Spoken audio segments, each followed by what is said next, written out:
Before you could milk a cow, what do you need to do? You have to treat it well. You have to treat it well before it can give you milk. And after that, you can milk it, then you have a lot of milk. There's nothing that will make our heart being irrigated than talking about God's love.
Preach today.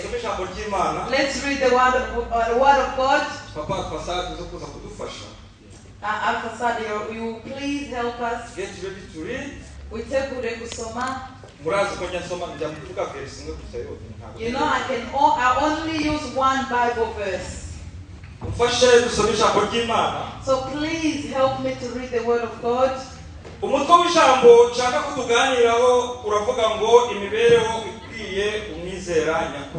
The theme of today is about to say that the lifestyle of a faithful, of a true believer. Hallelujah. A lifestyle of a true believer. Or what type of a lifestyle is needed as for the Christian. Or a true lifestyle a true Christian should be living. Amen. We can develop this topic in so many topics, but that's the word we're going to talk about. Please read in Timothy, the 1 Timothy verse 20, chapter 12. 1 Timothy 4:12. 1 Timothy chapter 4 and verse 12. Sorry. Icyece cya mbere Pawulo Timoteyo igice cya 4 umurongo wa 12. Yes. Ndasoma mu izina rya Yesu Kristo. Umukozi w'ishengero wese abe umugabo afise umugore umwe gusa. 1 Timothy. First Timothy ambere ibice 4 n'umurongo wa 12. Ndasoma 12 kane 12 ndi Timoteyo ntihakagire ukuganyira ubusore naho yego ariko yabizera icyitegererezo mu byo uvuga no mu ngeso zawe no mu rukundo no mu kwizera no ku mutima utanduye. Amen. Mu Kinyarwanda aravuga ngo ntihakagire uhinyura ubusore bwawe. Don't let anyone think less of your youth. Ntihakagire uhinyura ubusore bwawe. Don't let anyone think less of your young. Ahubwo w'icyitegererezo cy'abizera kubyo uvuga. Be an example to all believers in what you say. No ku ngeso zawe. In the way you live. No ku rukundo. In your love. No ku kwizera. Your faith. No ku mutima uboneye. And your purity. Amen. Amen. Iri jambo Pawulo yandikiye Timoteyo. This is the word Paul wrote to Timothy. Uyu Timoteyo yari umukozi w'Imana wari utuye ahantu bita Lusitira. This Timothy used to live in a place called Lusitira. Hari muri province yo bita Imibereho mwabisomye inyuma kuri page ya kuri Bibiliya kugenda yagiye agenda Pawulo. You can read in the map just in the last pages of the Bible. Ariko bageze ahantu bita Lusitira. He went to that place called Rutra. Ahasanga umukozi w'Imana wizeye mbere yuko Pawulo wahagera. And then he found this true believer who was a believer from a long time before even Paul got to that place. Ariko uyu mugabo witwaga Timoteyo. But this man called Timothy. Nyina yari umuyudakazi. His mother was from Judah. His grandma used to be from Judah. So they taught him about the Bible since he was young.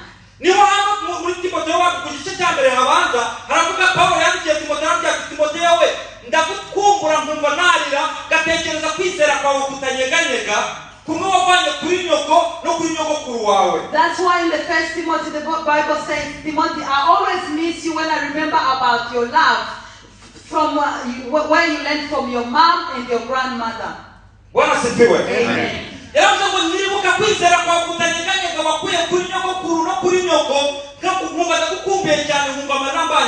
He says, I always remember about your true love, your strong love that you learned from your mom and your grandma. And I always feel so tearful when I remember about you.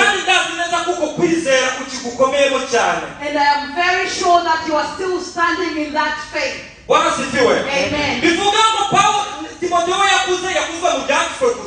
That means Timothy grew up in the Word of God. So he used to say one word and his mom will tell him in the Bible. And grandma used to talk about kings and and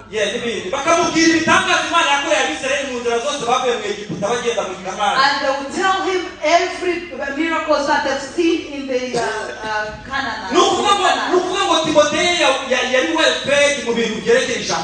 So Timothy here, he was well fed in the Word of God. So there's this famous man from Africa called Nelson Mandela. Education is a weapon. So he said education, if you educate a child, is a weapon to fight poverty. To educate a woman is to educate a nation.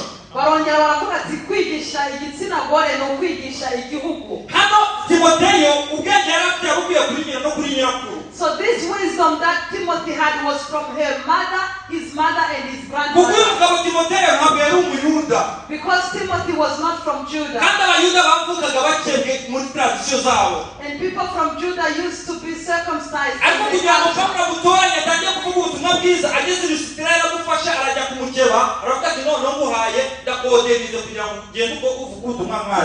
you know that Timothy was not from Judah, Paul had to take him and circumcise him and give him that power to start preaching the word of God. So people were not from Judah, we were like taken as people from outside.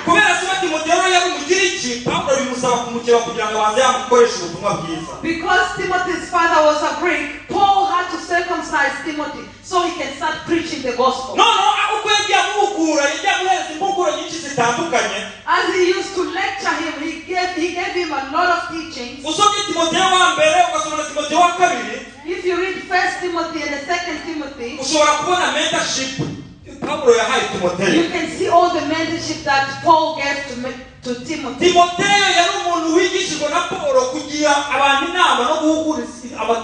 So Timothy was given this gift from Paul to teach the church and to give them counseling and tell them about God.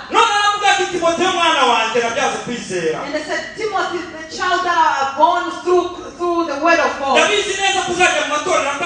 I know you go through different churches. But because you are still young, most people will despise you. But because of the faith I have in you, let no one despise your youth. Let no one despise your youth. Let no one despise your glory. Let no one take advantage of you. Let no one despise you because of you being a father. But because of this condition.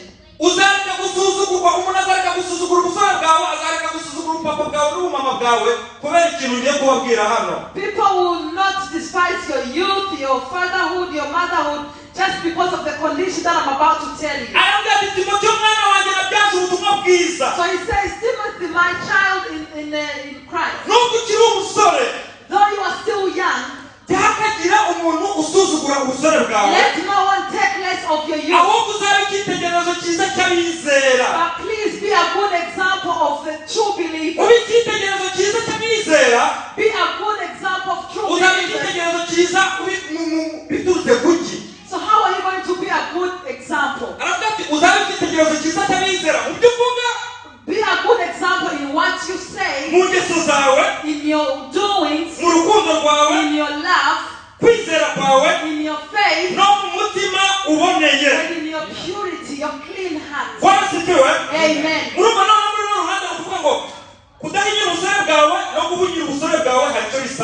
So to despise your youth and not to despise your youth, there is the conditions in between. So if you want your youth to be despised, you're going to do exactly different from what I said. But in the ways of a person, on what is contained in a person, you're going to be respected because of what? Because of your doings, your acts. Yes. Because of your ways or how you go. Because of your characters as well. So in Rwanda, when you were going to look for a job, so they'll say whoever wants this post, they need to have these as follow. They need to have all these so this person needs to have these qualifications that we are looking for. But they used to add a little thing.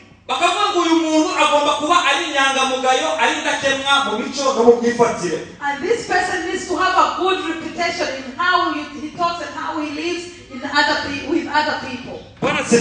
Amen.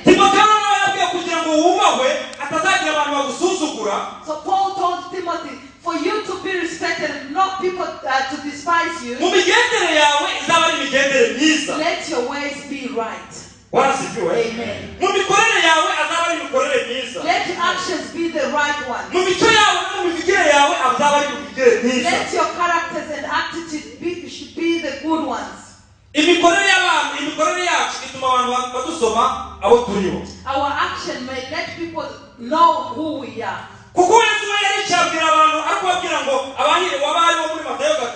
Because Jesus sat down and said, which kind of people who are blessed? And he said, blessed are the ones who feel sad because are the ones who blessed are those kind people because are going to be inherit this world. And he says, you are the salt of this world. You are even a city built on the mountain. We are a letter of all people to read. You are the salt. You are the light of the world. And you are a city built on the mountain. If we are a letter that people can all read, if you are among non-believers, you as a believer, you can do a minor thing, and you will be displayed as if something that is. But he said, please let your actions, let no one despise you. Instead, be a great example in the believers depending on what you do. In Peter, the word says, please have the great characters among pagans. So if they see your true, they will believe in your God. Glory. Amen. Yes. Our actions, where we live and where we go, let people believe in God in heaven through what you do. So the true life of a true believer. So the first thing that says, we need to be a true example in what we say, in what we do, and in our character.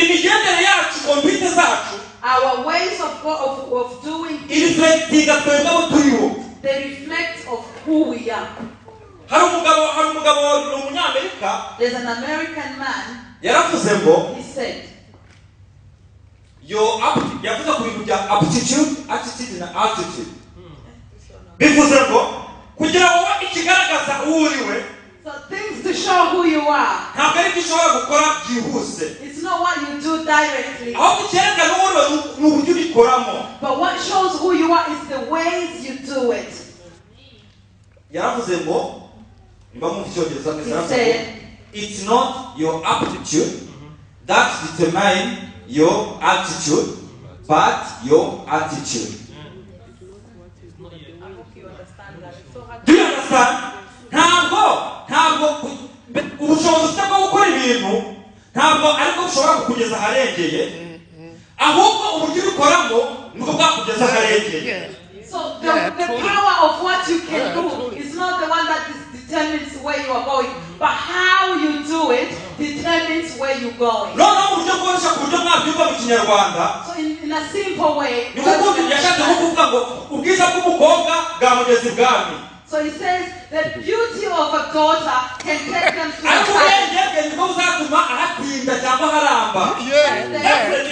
their wisdom will make them maintain there or dwell there. Amen.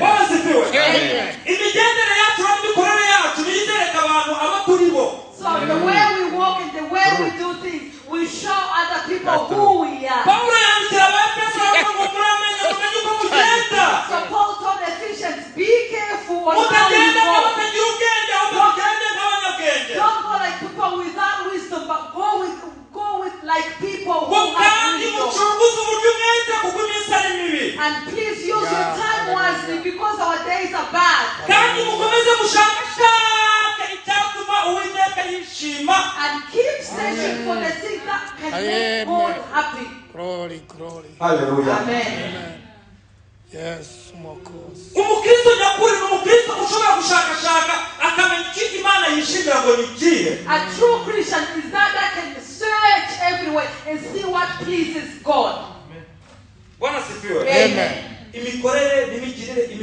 Imigirire yawe. So the things you do and the ways you go shows who you are. Even the way you speak. Even the way you speak. This can show people if you're a true believer. It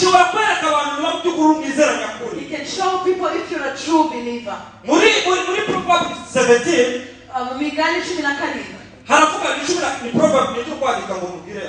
Who's writing down? Proverbs 17:27.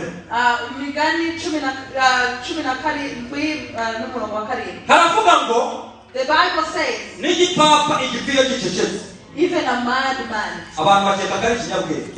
when they're not talking, let me say that again. Even a foolish person, when they're quiet, people think they are smart. Even a foolish person, you will think they are smart. But when they start to open their mouth, people they will think, oh, this one is very careful. So you might, sometimes for example, you might be talking about Australia. Those people who are very quick to talk, they will start to say, Australia has got 50 states. But the foolish one, the fool, the doomed. No, the dumb. It's not the dumb. The dumb one. It's fool. No, it's not foolish. No, it's a dumb one with less knowledge. The dumb one will just keep quiet. When they keep quiet, people will say this one is very smart because he's quiet. So for them to show that they know something, they'll say, oh, look at you. And people will be confused. We might be wrong. So they will ask you, you saying, what are you talking about us? Do you know about it? And then you will say, So people will say, just talk your mind.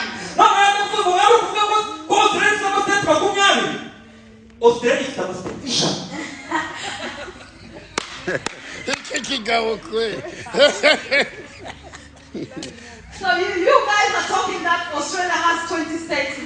Guess what? Australia has 100 states.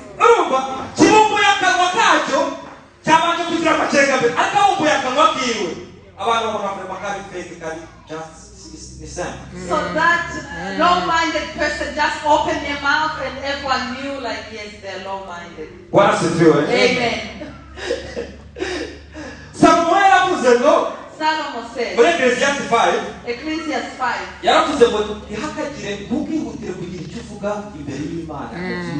don't be quick to talk in the house of God.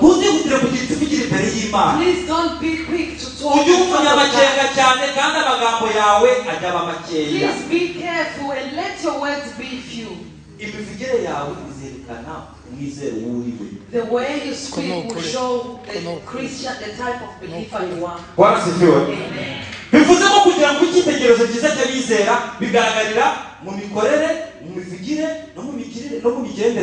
So that means a true believer or a true example of a true believer is shown through your actions, the way you speak, and the way you go. So be a good example of true belief. So these actions and the way we speak, the way we walk, are caused of the way where you are and the way out, the time you are in and the place you are. So in Kinyarwanda they say there is no kingdom without today. Yes. There's no kingdom without today. So people who the way they used to behave in the 1940s, they are not the same characters as today.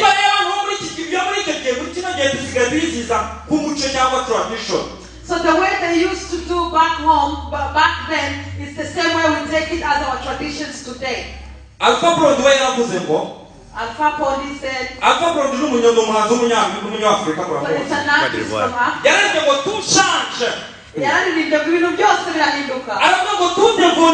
Everything changes. Only ignorance don't change. Amen.